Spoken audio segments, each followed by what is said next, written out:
वरिष्ठ अधिवक्ता व प्रख्यात लेखक रामेश्वर पवन की दिवंगत पत्नी स्मृति शेष शोभा पवन तथा उनकी स्मृति शेष मां श्रीमती इंद्राणी जी की श्रद्धांजलि सभा में आज सैकड़ों लोगों द्वारा दोनों विभूतियों को आदरांजलि ज्ञापित की गई और मृतक भोज के बहिष्कार में अपनी सहमति प्रदान की गई। प्राप्त जानकारी के अनुसार जनपद श्रावस्ती के गाँव सिसवारा में आज एक आदरांजलि सभा का आयोजन किया गया।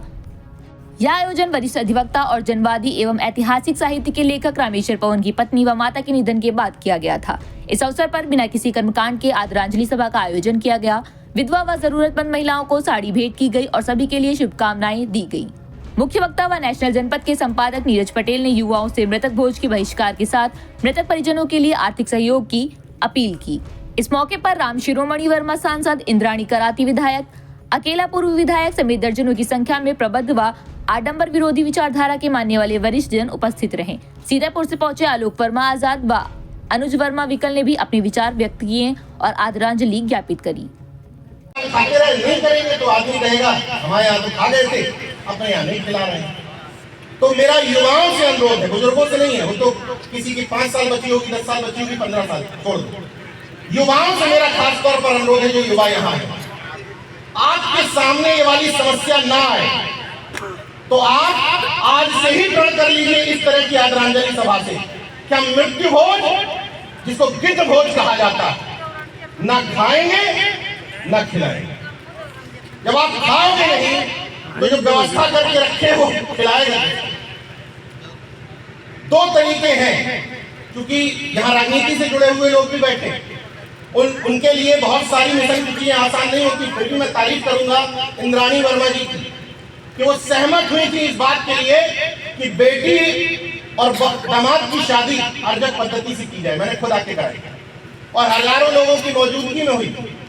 फिर भी मैं कहता हूं पॉलिटिशियंस के लिए 2 तरीके हो सकते हैं। एक होता है स्वामी प्रसाद मौर्य जी वाला कि हम विरोध करें, लेकिन मैं हर पॉलिटिशियन से अपेक्षा नहीं करता विरोध। मैं अपेक्षा करता हूं अपने पॉलिटिशियन से बाइकआउट। विरोध और बाइकआउट दोनों में अंतर है। विरोध का मतलब है कि आप मेरी तरह मंच पर भाषण दे यहाँ पे, मैं नहीं चाहता, क्योंकि बहुत लोग पॉलिटिक्स में होते हैं, बहुत सारे लोगों से गुजरना पड़ता है। लेकिन बाइकआउट किया जा सकता है कि हम इस तरह के पाखंड करते हुए नहीं दिखाई, हम विरोध नहीं करेंगे लेकिन दिखाई नहीं देंगे। इसमें मुझे नहीं लगता कि किसी मतदाता को कोई तकलीफ होगी। रामस्वरूप वर्मा जी इसी सिस्टम में रहते हुए 6 बार विधायक हैं, इसी सिस्टम में रहते हुए। पेरियार रामास्वामी नायकर इसी सिस्टम में रहते हुए लगातार राजनीति में सक्रिय रहे और सफल रहे।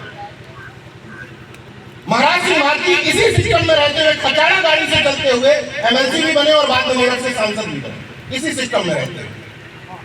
यानी कि जिस काम को हमें नहीं करना होता है वो हम कहते हैं कि इसमें हमने महानता दिखाई, और जो हमें करना होता है वो जनता पर थोप देते हैं कि जनता की वजह से हमें ऐसा करना पड़ा। एक्चुअली में इस देश में वर्षित परंपरा है, हीरोइज्म की परंपरा, हीरो मानने की परंपरा। जैसे कुछ सालों बाद नीरज भैया जिंदाबाद होने लगे। मैं समाज के लिए कुछ करूं ना करूं, किसी का जीवन बदलूं ना बदलूं, बस आप एक करिश्माई व्यक्तित्व को ढूंढते हैं और उसके पीछे जिंदाबाद मुर्दाबाद करने लग जाते हैं। मैं इस हीरोइज्म के सब खिलाफ हूं। नीरज पटेल या कोई भी व्यक्ति जिंदाबाद हो ही नहीं सकता, क्योंकि हम अपने पुरखों और महापुरुषों के दम पर है जिंदाबाद से ढूंढती हूं। तो मैं हीरोइज्म की बात क्यों कर रहा था?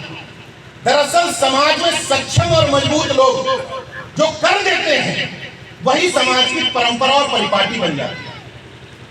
मैं जिस तरह का हूं, शुरू में समाज ने, मेरे जालौन जिले में से आता हूं मैं, मेरे निरंजन समाज के लोगों ने फतवा जारी किया नीरज पटेल के खिलाफ कि नीरज पटेल को आज के बाद समाज के कार्यक्रमों में नहीं बुलाना।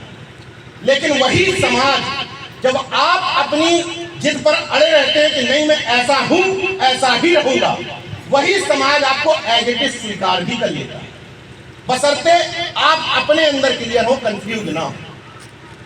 इसलिए अगर आदरांजलि सभा आपको ये ठीक लग रही है तो पुराने लोगों से नहीं करूंगा जो पहले से नहीं कर रहे हैं। मैं कम से कम 2 नए लोगों से उम्मीद करूंगा कि यहां से प्रण करके जाएंगे कि आज के बाद हम त्रयोदशी भोज, गिद्ध भोज नहीं खाएंगे। नहीं खाओगे तो खिलाने की दिक्कत ही खत्म हो जाएगी। अब तीसरी समस्या, खैर रामेश्वर पवन जी के साथ तो ये समस्या नहीं है, क्योंकि पत्नी का निधन हुआ, माता जी का निधन हुआ। जिसके पिता का निधन होता है, जो एक तो छोड़ गए इनके नाम, बैंक बैलेंस छोड़ गए, कुछ जमीन छोड़ गए, कुछ चीज छोड़ गए, ये खबाबो नहीं चाहे, तो उनकी भी समस्या का निवारण है। दरअसल खिलाना क्यों है? Status symbol.